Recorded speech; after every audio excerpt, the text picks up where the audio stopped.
21장입니다.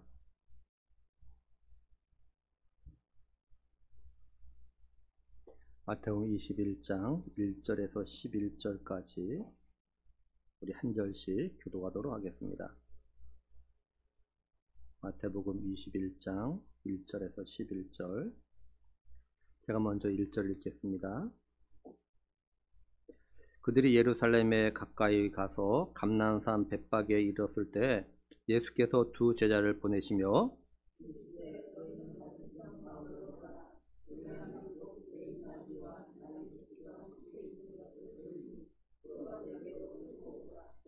만일 누가 무슨 말을 하거든 주가 쓰시겠다 하라. 그리하면 즉시 보내리라 하시니,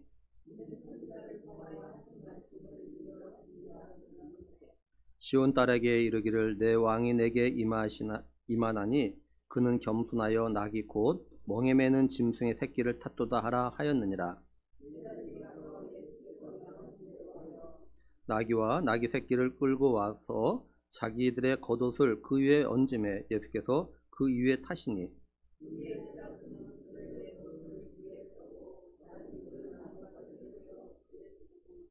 앞에서 가고 뒤에서 따르는 무리가 소리 높여 이르되 호산나 다윗의 자손이여 찬송하로다.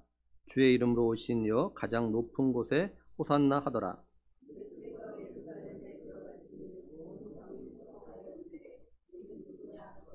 같이 봅니다. 우리가 이르되 갈릴리 나사렛에서 온 선자 예수라 하니라. 아멘.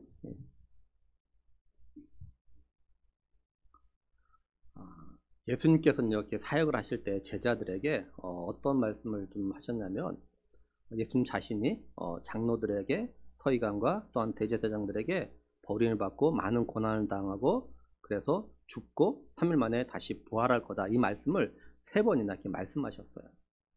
예수님께서 이렇게 말씀하신 자신의 죽음의 때가 가까이 온 걸 아시고 예수님께서 이제 예루살렘으로 들어오고 가까이 오고 계시는 중입니다.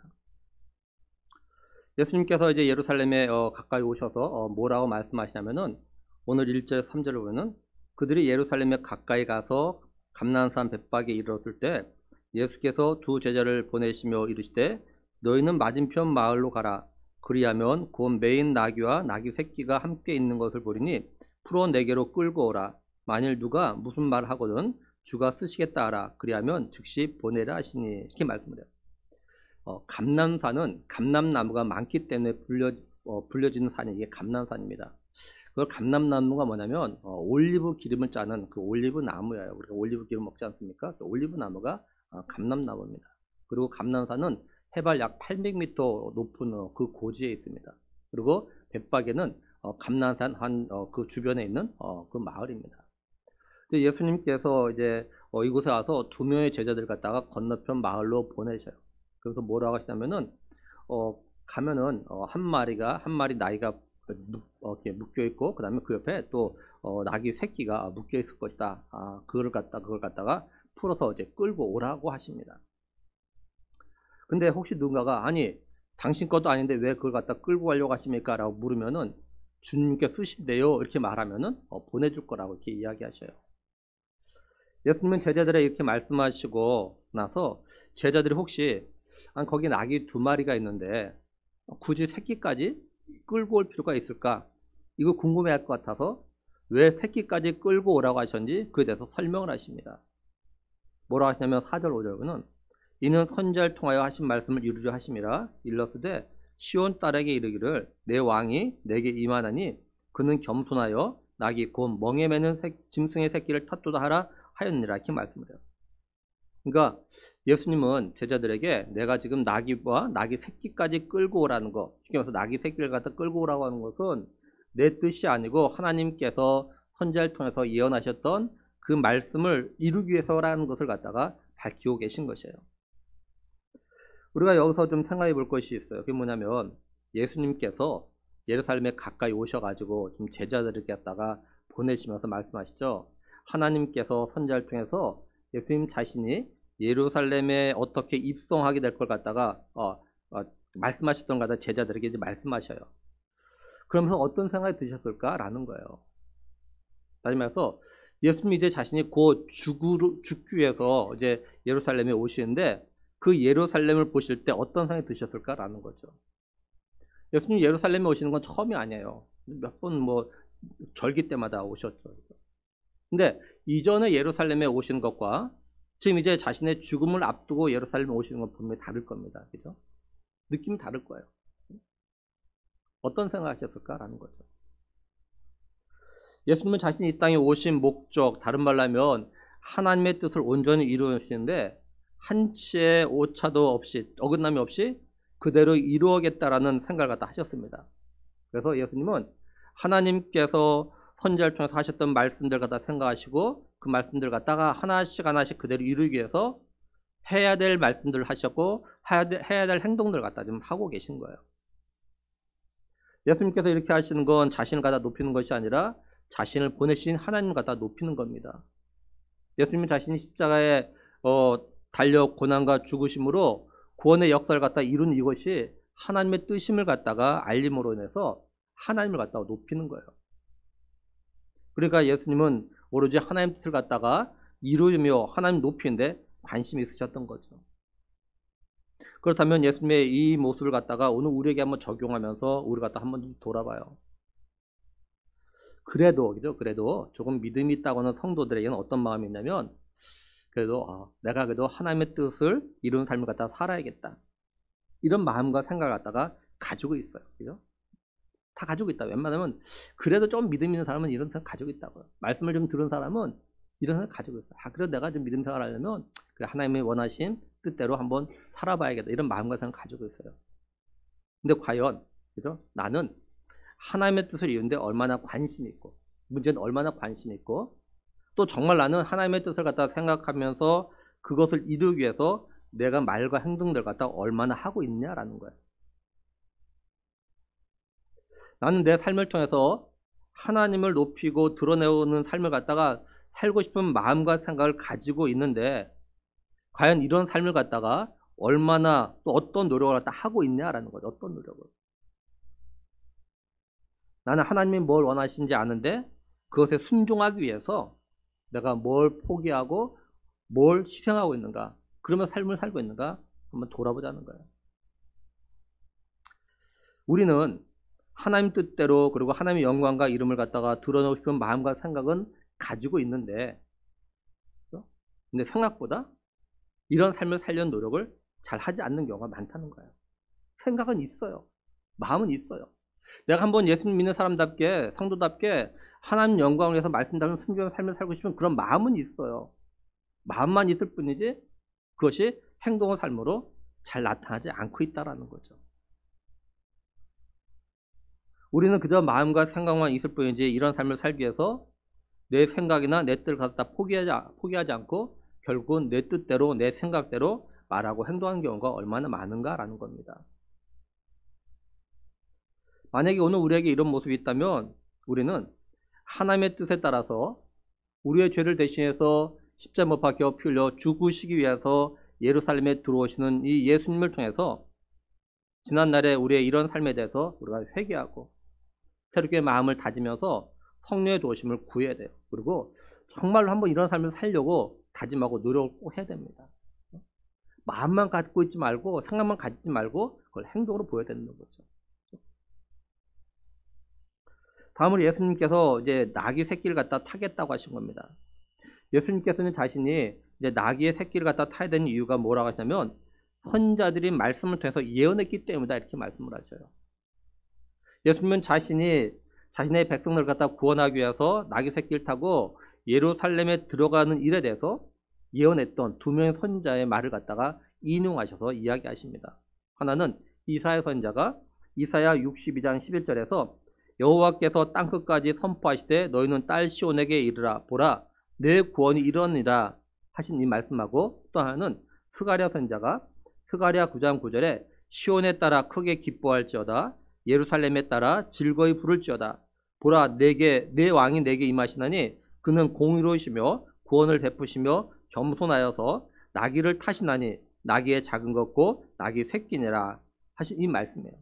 그러니까 예수님은 자신의 십자가의 고난과 죽음을 통해서 자기 백성을 갖다 구원할 걸 예언한 선자들의 말하는 것 가운데서 필요한 말씀 갖다 골라서 합쳐서 이렇게 말씀하신 거예요. 여기 시온은 원래는 예루살렘 남동쪽에 있는 산성입니다. 사무엘하 5장을 보면 다윗이 예루살렘에 가가지고 그 땅에 살고 있던 여부수 사람을 갖다 치려고 합니다. 이때 이들이 다윗에게 이렇게 이야기해요. 너는 결코 여기 들어오지 못한다. 맹인과 다리 저은 자라도 너를 물리칠 수 있다 하면서 이렇게 조롱을 했어요. 이 당시에 예루살렘 성은 산 높은 데에 있어가지고 거의 철옹성 같은 그런 요새입니다. 요새. 그러니까 쉽게 이 예루살렘에 있는 이 성을 갖다가 허무는 거 쉽지가 않아요. 그러니까 이 여부수 사람이 이런 이야기 한 거예요. 맹인이나 다리 저은 자 너는 이길 수 있다. 쉽게 말해서 다윗 네가 아무리 용변 재주 있어도 못 올라온다. 여기 합당 못 시킬 거다. 이런 이야기 한 거죠. 조롱했어요. 근데 다윗이 이곳을 갖다 빼앗아 버리죠. 사무엘하 5장 7절 보면 다윗이 시온 산성을 빼앗았으니 이는 다윗성이라 이렇게 말씀을 해요. 그래서 이후로는 이제 시온은 예루살렘의 하나의 병을 칭입니다. 그러니까는 시온과 예루살렘은 같은 것을 말하는 거죠. 그 말씀을 또 잘 보면 내 왕이 임한다 이렇게 말씀하셔요. 그러면서 그 왕은 겸손해서 멍에를 매는 나귀를 타는데 그 나귀 중에서 나귀 새끼를 탄다 이런 말씀하십니다. 일반적으로 당시의 왕들은요 말을 탔습니다. 말. 근데 예수님은 왕이신데도 불구하고 멍에를 매는 나귀를 타신다고 하셔요. 그 이유가 뭐냐? 예수님이 겸손하시기 때문이다 이렇게 말씀합니다. 그리고 나귀 새끼는요 평화를 갖다 상징합니다. 그러니까 예수님께서는 왕이시지만 말이 아닌 멍에를 매는 나귀, 그것도 나귀 새끼를 타고 예루살렘에 들어오신 이유가 있다는 것 갖다가 말씀하신 거예요. 다른 말로 하면 예수님이 멍에를 매는 나귀 새끼를 풀어오라고 하신 의도한 목적이 있다는 거죠. 그냥 아무 생각 없이 끌고 오라고 한 것이 아니라는 거예요. 마태복음 11장 29절 30절 보면 나는 마음이 온유하고 겸손하니 나의 멍에를 메고 내게 배우라. 그리하면 너희 마음이 쉼을 얻으리니 이는 내 멍에는 쉽고 내 짐은 가벼움이라 하시니라 이렇게 말씀해요. 먼저 말씀을 잘 보면요. 예수님은 자신의 마음이 온유하고 겸손하다 말씀하십니다. 그리고 나의 멍에가 있다. 예수님도 멍에가 있다 이렇게 말씀하셔요. 멍에가 뭐냐면 저 사진을 보면은 말이나 소 목에 얹어서 수레나 쟁기를 갖다 끌게 하는 그런 막대기입니다. 따라서 이 멍에를 매게 되면 자유가 없어져요. 멍에를 매면 종처럼 이제 매이는 겁니다. 끌려다니는 거예요. 그래서 갈라디아서 5장 1절 보면 그리스도께서 우리를 자유롭게 하려고 자유를 주셨으니 그러므로 굳건하게 서서 다시는 종의 멍에를 매지 말라 이렇게 말씀을 해요. 종은 자유가 없어요. 멍에를 매면. 근데 예수님은요 자신의 멍에는 쉽고 자신의 짐은 가볍다고 하십니다. 사실 예수님의 멍에가 쉽고 예수님의 짐이 가벼운 건 아닙니다. 왜냐하면 예수님의 멍에가 뭐냐면은 자기 백성들의 죄와 죽음이에요. 이것이 예수님의 멍에입니다. 짐이고.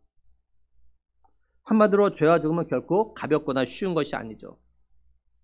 그래서 예수님께서 십자가를 갖다 지시기 전에 겟세마네 동산에서 이 멍에와 짐을 짊어지기 위해서 땀이 핏방울이 되도록 하나님 앞에 간절하게 그렇게 기도하셨던 거예요. 근데 예수님의 멍에가 쉽고 짐이 가벼운 이유가 뭐냐? 예수님의 마음이 온유하고 겸손하기 때문이다 라는 거죠. 그리고 예수님의 멍에를 메고 배우라는 건 멍에를 매는 방법과 멍에를 끄는 방법을 갖다 배우라는 겁니다. 같은 무게의 짐을 갖다가 매거나 끌더라도 어떻게 매고 어떻게 끊냐에 따라서 느끼는 무게가 달라요. 힘이 더 들기도 하고 덜 들기도 하고 무겁게 느껴지기도 하고 덜 무겁게 느껴지기도 합니다. 뭐 예를 들면 이삿짐 센터에서 일하시는 분들이 짐을 나르는 거 보면요. 요령이 있다. 요령. 그 요령으로 하니까 무거운 짐도 혼자서 거뜬하게 옮기는 것을 갖다 보게 되어집니다. 우리 같은 사람은 무거워서 혼자서 끙끙 매는데 그분들은 혼자서 거뜬히 해나가요. 그건 단지 힘 때문만이 아니고 그걸 갖다 매는 방법, 이동하는 그 방법을 갖다 알기 때문에 그렇게 좀 더 쉽게 하시는 거죠. 예수님의 멍에를 갖다 메고 끄는 방법이 뭐냐면 바로 사랑입니다. 사랑으로 멍에를 메고 끌면 쉽고 가볍습니다. 뭐 예를 들면 우리 부모들에게는 다 멍에가 있어요. 짐이 있어요. 그 멍에와 짐이 뭐냐? 바로 자녀들입니다. 소위 부모들은 자녀들 위해서 뭐 뼈 빠지게 일하는 이런 표현들을 하잖아요. 그죠? 근데 대다수의 평범한 부모들은 자신의 자녀를 위해서 일하는 걸 갖다가 무겁거나 힘들다고 생각하지 않아요. 왜냐하면 자식을 갖다 사랑하기 때문에 그렇습니다. 비록 육체적으로는 힘들어도 마음으로는 힘들다는 생각을 갖다가 별로 안 하는 이유가 뭐냐? 바로 사랑하기 때문에 그래요. 예수님은 자기 백성들 갖다 사랑하셨기 때문에 자기 백성들 갖다 그들의 죄와 죽음에서 구원하시기 위해서 십자가의 멍에와 짐이 쉽고 가벼우셨던 겁니다. 그러니까 예수님이 멍에를 매는 나귀 새끼를 풀어오라고 하시고 또 나귀 새끼를 갖다 타려고 하시는 의도와 목적이 분명히 드러난 거죠. 예수님은 자신의 멍에인 자기 백성들의 죄와 죽음의 짐을 매는데 그 멍에를 갖다 매는 걸로 끝나는 것이 아니고 평화를 상징하는 나귀 새끼를 갖다 타신 거예요. 이거는 죄로 인해서 하나님과 원수 관계에 있는 자기 백성들 갖다가 하나님과 화목하게 해서 화평을 누리도록 하는 화목제물이 되기 위해서 예루살렘에 입성하시는 것을 갖다가 보여주기 위해서 그런 거예요. 그 의도가 다 있었다는 거죠. 우리는 여기서 예수님이 멍에를 매는 나귀 새끼를 의도적으로 원하셨던 걸 좀 우리에게 좀 적용해서 좀 생각해 봐요. 첫째는 뭐냐면 우리 모든 사람은 자신이 져야 되는 멍에와 짐이 있다는 겁니다. 예수님도 자신의 멍에가 있고 짐이 있다고 말씀하셨어요. 예수님도 멍에가 있으셨다면 오늘 우리도 각자가 져야 되는 멍에와 짐이 있습니다. 멍에와 짐은 우리가 원하든 원하지 않든 우리에게 있어요.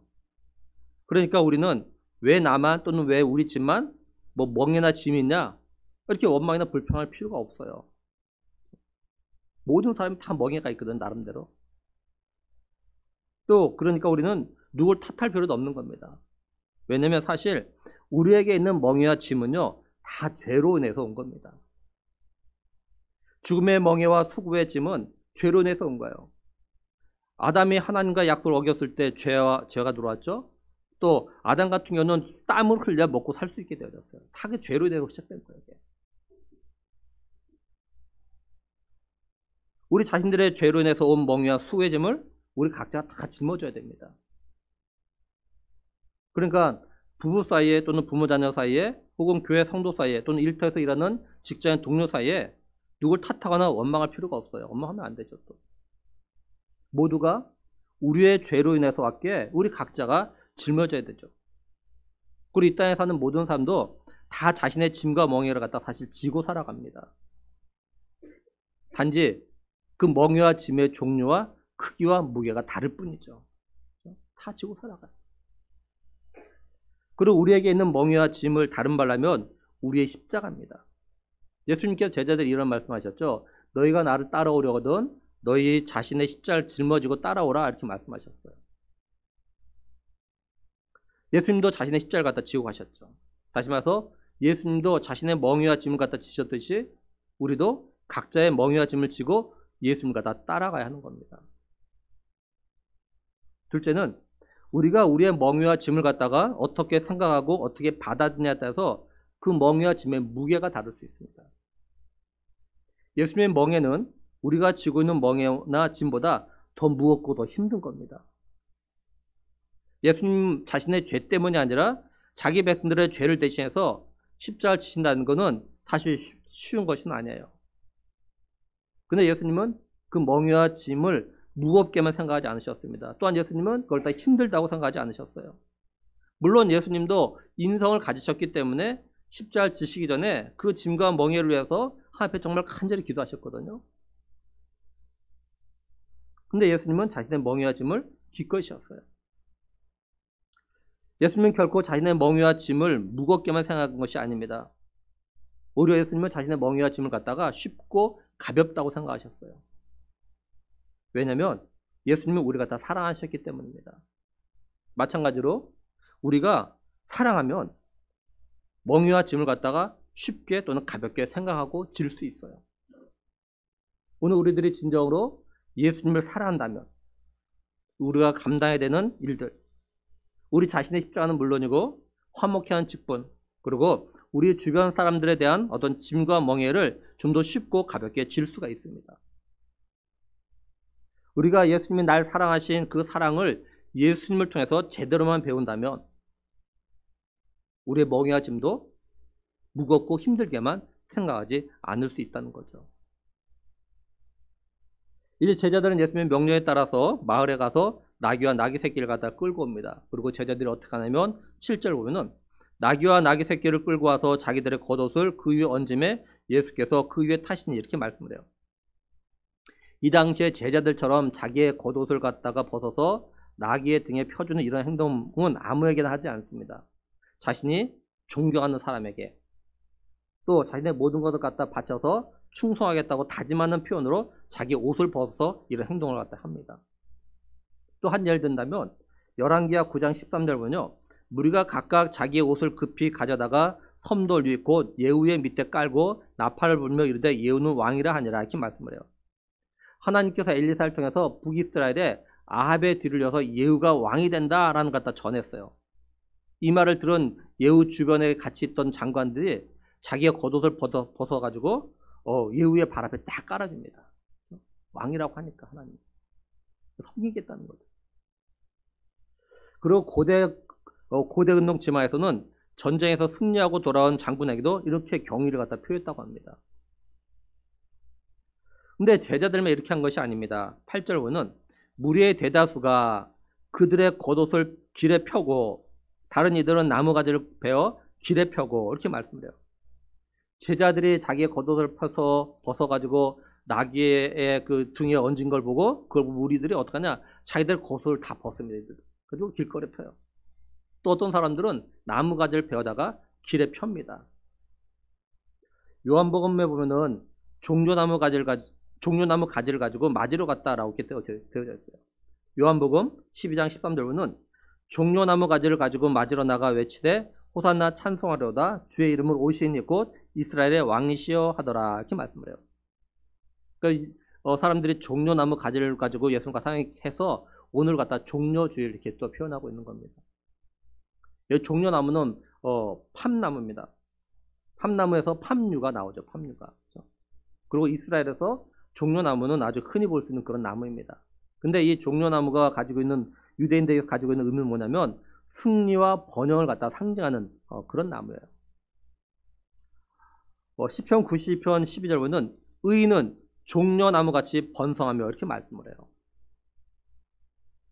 또 그래서 이제 유대인들이 초막절을 보낼 때 레위기 23장 40절 보면 첫날에는 너희가 아름다운 나무 실과와 종려나무 가지와 무성한 나무 가지와 시내버들 취하여 너희 하나님 여호와 앞에서 이래 동안 즐거워할 것이며 초막절 보낼 때 이렇게 하는데 그러니까 추수의 기쁨 표현할 때도 이 종려나무 가지를 갖다 주로 사용했어요.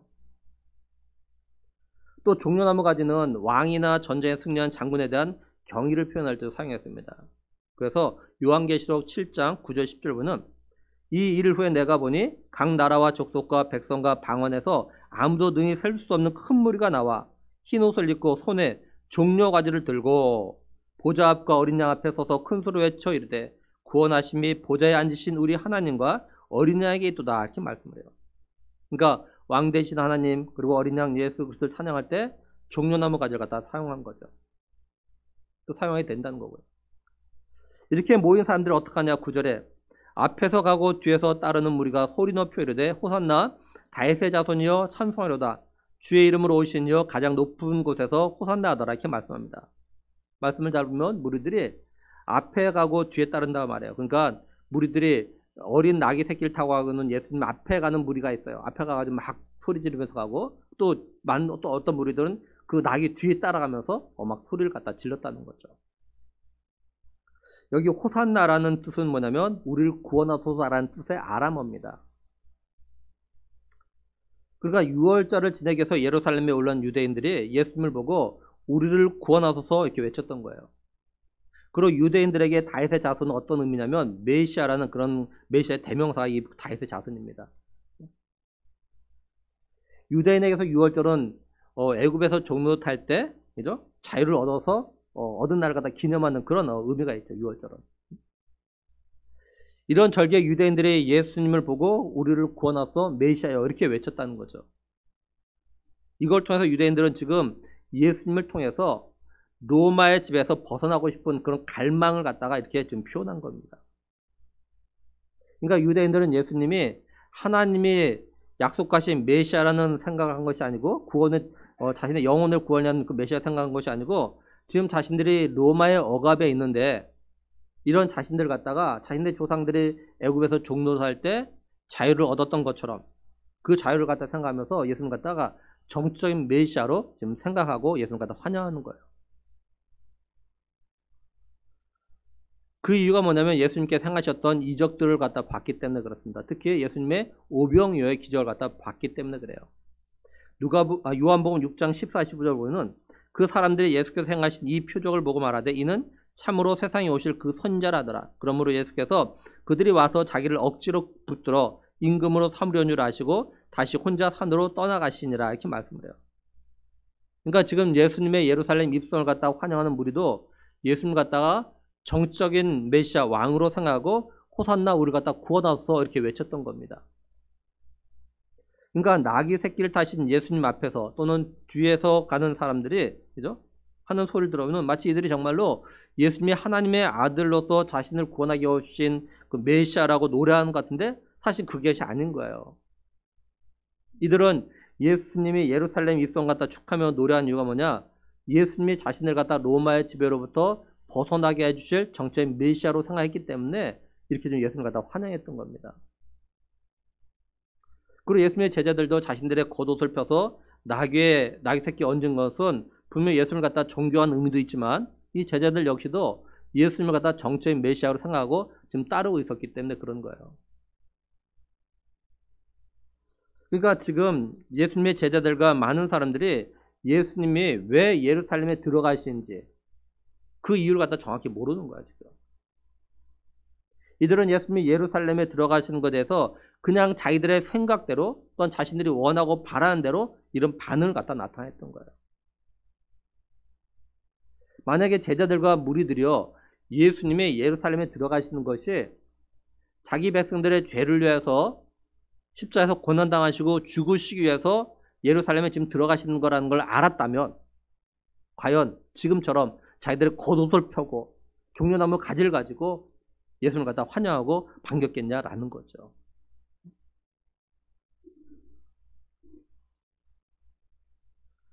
이렇게 나귀 새끼를 타고 가신 예수님이 앞과 뒤에서 외치는 많은 사람들과 함께 이제 예루살렘에 들어가시는데 예루살렘에 살고 있는 사람들이 뭐라고 하냐면 10절 보면 예수께서 예루살렘에 들어가시니 온 성이 소동하여 이르되 이는 누구냐 하거늘 이렇게 말씀을 해요.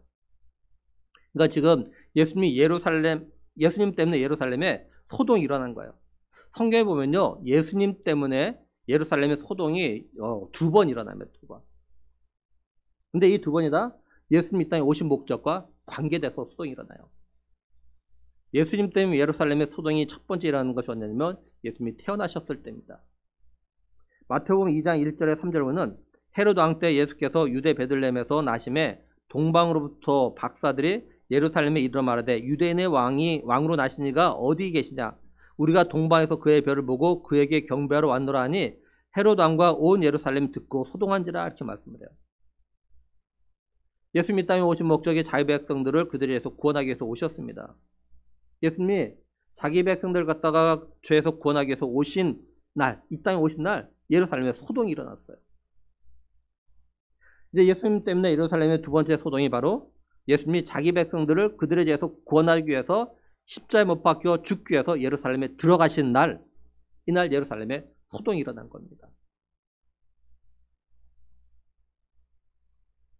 예수님이 이 땅에 태어나셨을 때 예루살렘에 소동이 나자 헤로드 왕은요 그리스도가 어디서 났냐라고 물었습니다.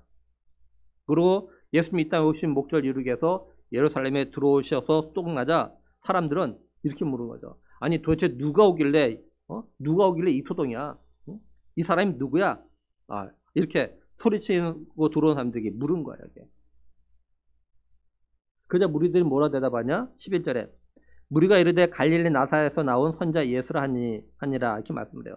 그러니까 무리들은 갈릴리 나사렛에서 나온 선자 예수 때문에 소동이 난 거다 이렇게 대답한 거죠.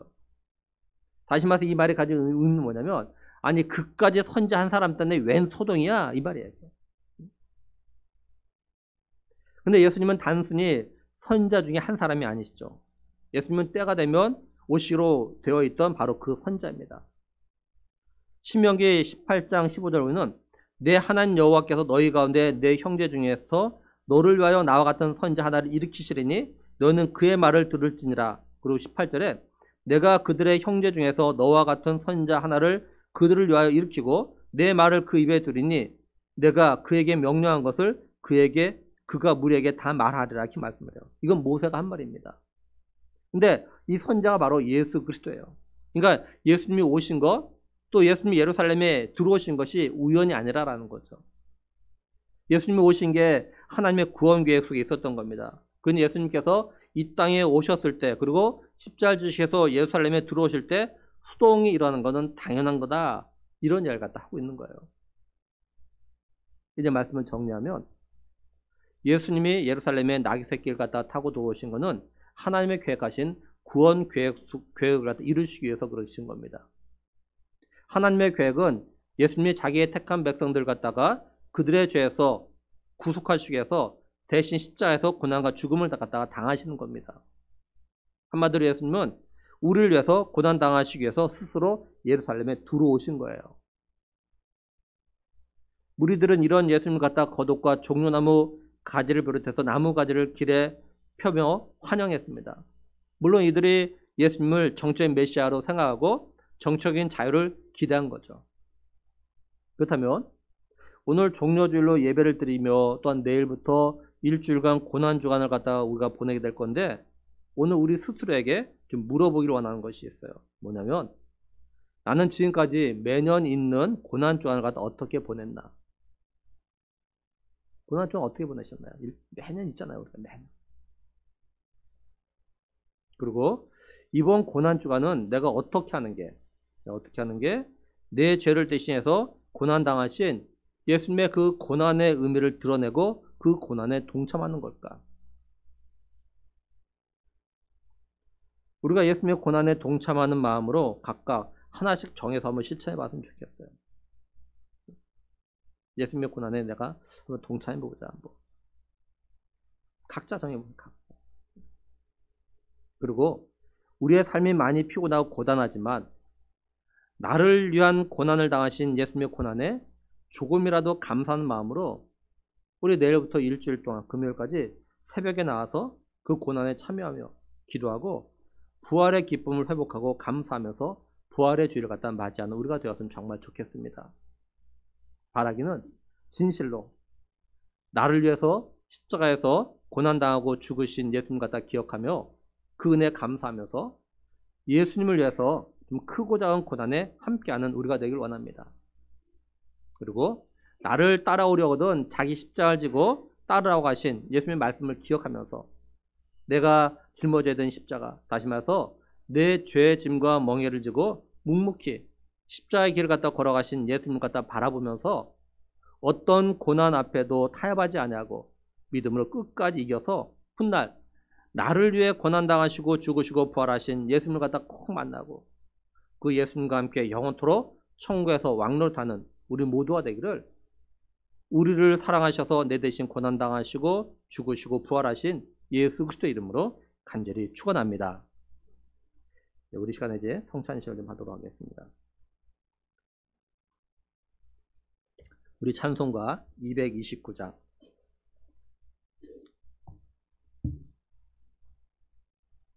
229장 1절에서 3절 1절부터 3절까지만 부르겠습니다. 229장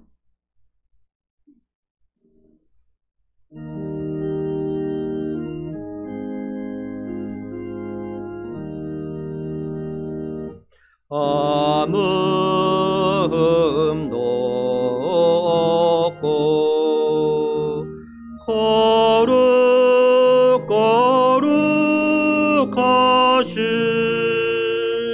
주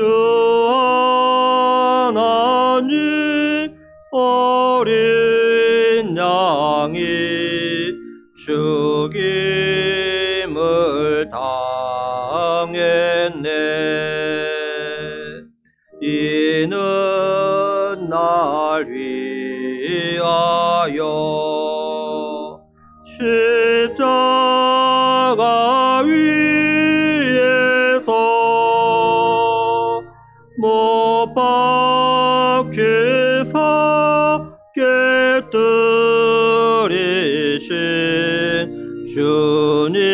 주님의 몸일세. 이는 날 위하여 형벌을 받으사 주가 친히 배신을 린 주의 보혈일세.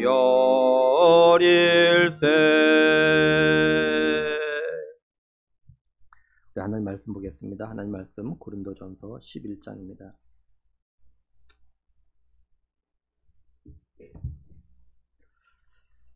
고린도전서 11장 23절에서 26절까지 제가 읽도록 하겠습니다. 내가 너희에게 전한 것은 주께 받은 것이니 곧 주 예수께서 잡히시던 밤에 떡을 가지사 축사하시고 떼어 이르시되 이것은 너희를 위하는 내 몸이니 이것을 행하여 나를 기념하라 하시고 식후에 또한 그와 같이 잔을 가지시고 이르시되 이 잔은 내 피로 세운 새 언약이니 이것을 행하여 마실 때마다 나를 기념하라 하셨으니 너희가 이 떡을 먹으며 이 잔을 마실 때마다 주의 죽으심을 그가 오실 때까지 전하는 것이니라. 아멘. 예, 이 말씀 제가 늘 성찬식 할 때만 늘 나눕니다. 그렇죠? 우리가 이 시간 세례 받으신 분들이 이제 떡을 떼고 잔을 마시는데 그냥 떡과 잔을 그냥 마시는 어떤 형식적으로 하지 마시고 떡을 뗄 때 예수님께서 말씀하신 것처럼 내 몸이다. 예수님께서 내게 몸을 주셨다. 예를 들어서 우리의 몸이 어디가 아파요. 뭐 간이 안 좋다든지 심장이 안 좋다든지 뭐 그런데 누가 나에게 하나를 줬어요. 이식해 줬어요. 그럼 얼마나 귀합니까? 너무나 귀하잖아요. 너무 감사하잖아요. 죽을 때까지 아마 그 사람 가지고 생각할 거면 나에게 생명 줬다고. 예수님께서 그 몸을 우리를 주셨다는 거죠. 그러니까 기념하라, 기억하라. 그렇죠? 우리가 이 성찬을 대하고 떡을 뗄 때마다 아, 예수님께서 나에게 생명, 영생을 주시기 위해서 몸을 주셨구나. 그리고 잔을 마실 때마다 그렇죠? 예수님께 나를 위해서 흘리신 피. 피가 상징하는 건 생명이거든요. 생명. 그러니까 나에게 생명 주셨다. 이걸 늘 기억하는 거죠. 그리고 어떡하냐? 예수님이 오실 때까지. 그렇죠? 예수님이 오실 때까지 우리가 살아있는 동안에 우리 주님 앞에 가는 동안에 가기 전까지 늘 이 예수님 갖다가 하셨던 일을 갖다 전하는 거죠. 그러니까 우리가 성찬식을 하면서 나만 하나님 주님께 베푸신 그 구원에 대해 감사한 것이 아니고 그러니까 전하는 거. 전하라는 거죠. 전하. 그렇죠? 우리만 구원의 기쁨을 가지고 있으면 안 되고 전해야 됩니다. 가까운 가족에게, 친구에게, 이웃에게 전해야 돼요. 예수님 이런 분이시다. 우리를 구원하기 위해서 몸을 찢기시고 피를 흘리신 그 예수입니다. 그 예수님 전해야 되는 거예요. 우리 오늘 성찬식을 하면서 또 다시 한번 내가 지금까지 어떤 삶을 살았는가 돌아보시면서 다시 한번 새롭게 또 다짐하는. 그래서 한번 다음 성찬식을 또 우리가 좀 11월 달에 할 건데 그때는 그죠? 성찬식 할 때 그래도 하나님 내가 그래도 봄에 성찬식을 하면서 다짐했던 이런 삶을 좀 살았습니다. 이렇게 좀 말하면서 그죠? 그래서 성찬식을 대해야 되지 않겠습니까? 그래서 성찬을 대하면서 하나님의 주님의 은혜에 감사하면서 다짐하는 그런 은혜 시간 되길 간절히 소원합니다. 이 시간 우리 성찬 하도록 하겠습니다. 우리 장님들 나오시죠? 네.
이 시간 우리 떡을 나누도록 하겠습니다.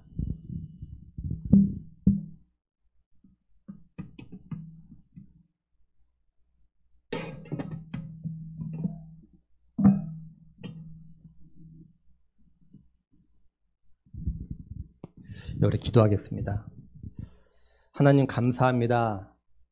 종료주일 고난주간을 우리가 맞이하면서 예수님께서 우리를 너무 사랑하셔서 우리를 위하여서 이제 십자가에 못 박혀 고난당하시고 몸을 찢기시는 주님께서 우리에게 베푸신 그 구원의 은혜를 기억하면서 이 시간 성찬을 합니다. 이 시간 하나님 주님께서 우리를 구원하기 위해서 몸을 찢기신 그 상징하는 떡을 나누려고 합니다. 하나님 이 시간 떡을 나누면서 내가 이제 주님을 위하여서 내 몸을 어떻게 사용할까? 어떻게 드릴까?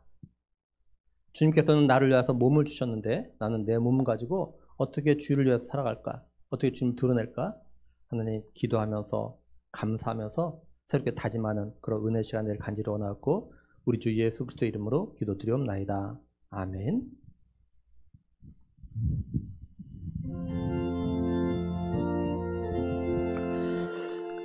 예수께서 이르시되 나는 생명의 떡이니 내게 오는 자는 결코 줄이지 아니할 터이요 나를 믿는 자는 영원히 목마르지 아니하리라. 진실로 진실로 너에게 이르노니 믿는 자는 영생을 가졌나니 내가 곧 생명의 떡이니라. 너희 조상들은 광야에서 만나를 먹어서도 죽었거니와 이는 하늘에서 내려오는 떡이니 사람으로 하여금 먹고 죽지 아니하게 하는 것이니라.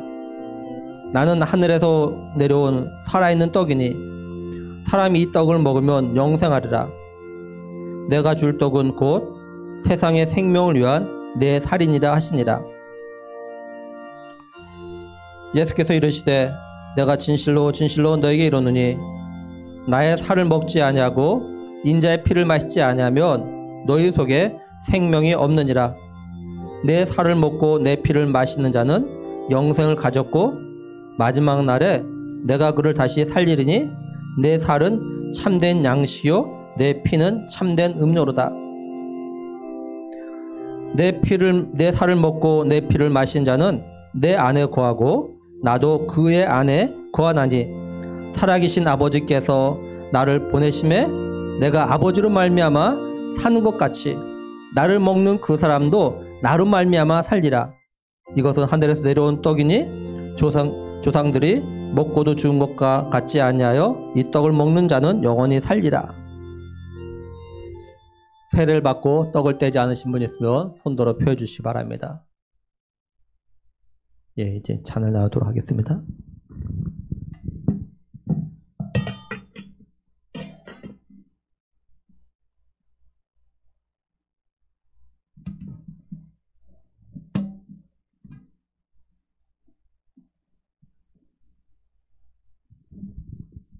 예, 기도하겠습니다.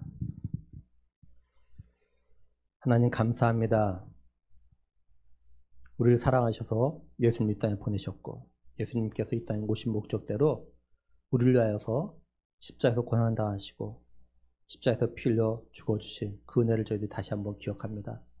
주님께서 제자들에게 잔을 나누시면서 이것은 내 피라고 피로 세운 새 언약을 상징한다고 피는 생명 주님께서 우리에게 생명을 주셨음을 우리가 다시 한번 기억하면서 우리가 훗날 예수님과 더불어서 천국에서 영원토록 사는 영생이 있음을 기억하면서 남은 삶 가운데서 우리의 삶을 우리의 생명을 주를 위하여서 드리며 헌신하는 그런 우리가 되길 원합니다.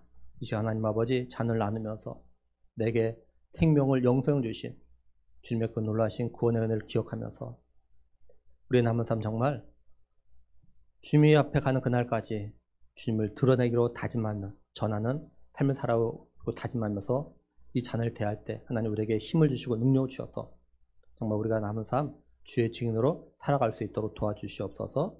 감사하며 우리 주 예수 그리스도 이름으로 기도드리옵나이다. 아멘.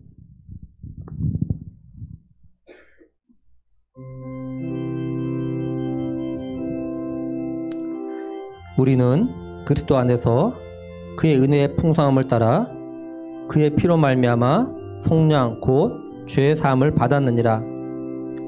이는 그가 모든 지혜와 총명을 우리에게 넘치게 하사 그 뜻의 비밀을 우리에게 알리신 것이요 그의 기뻐하심을 따라 그리스도 안에서 때가 찬 경륜을 위하여 예정하신 것이니 하늘에 있는 것이나 땅에 있는 것이 다 그리스도 안에서 통일되게 하려 하심이라. 그때 너희는 그리스도 밖에 있었고 이스라엘 나라 밖에 사람이라. 약속의 언약들에 대하여는 외인이요 세상에서 소망이 없고 하나님도 없는 자이더니 이제는 전에 멀리 있던 너희가 그리스도 예수 안에서 그리스도의 피로 가까워졌느니라. 그는 우리와 화평이신지라.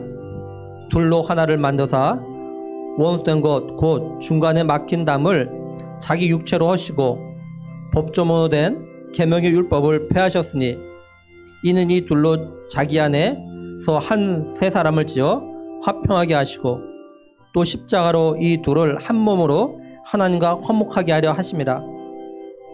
원수된 것을 십자가로 소멸하시고 또 오셔서 먼 데 있는 너에게 평안을 전하시고 가까운 데 있는 자들에게 평안을 전하셨으니 이는 그로 말미암아 우리들이 한 성령 안에서 아버지께 나아감을 얻게 하려 하심이라. 그러므로 이제부터 너희는 외인도 아니요 나그네도 아니요 오직 성도들과 동일한 시민이요 하나님의 권속이라. 아버지께서는 모든 충만으로 예수 안에 거하게 하시고 그의 십자가의 피로 화평을 이루사 만물고 땅에 있는 것들이나 하늘에 있는 것들이 그로 말미암아 자기와 화목하게 되기를 기뻐하심이라. 전에 악한 행실로 멀리 떠나 마음으로 원수되었던 너희를 이제는 그의 육체의 죽으심으로 말미암아 화목하게 하사 너희를 거스르고 거룩하고 흠없고 책망할 것이 없는 자로 그 앞에 세우고자 하셨으니. 떡을 떼고 잔을 들지 않으신 분 있으면 손들어 펴주시기 바랍니다. 예수님께서 제자들과 만찬하시고 찬미하면서 감람산으로 가셨습니다. 우리 찬송가 303장 드리겠습니다.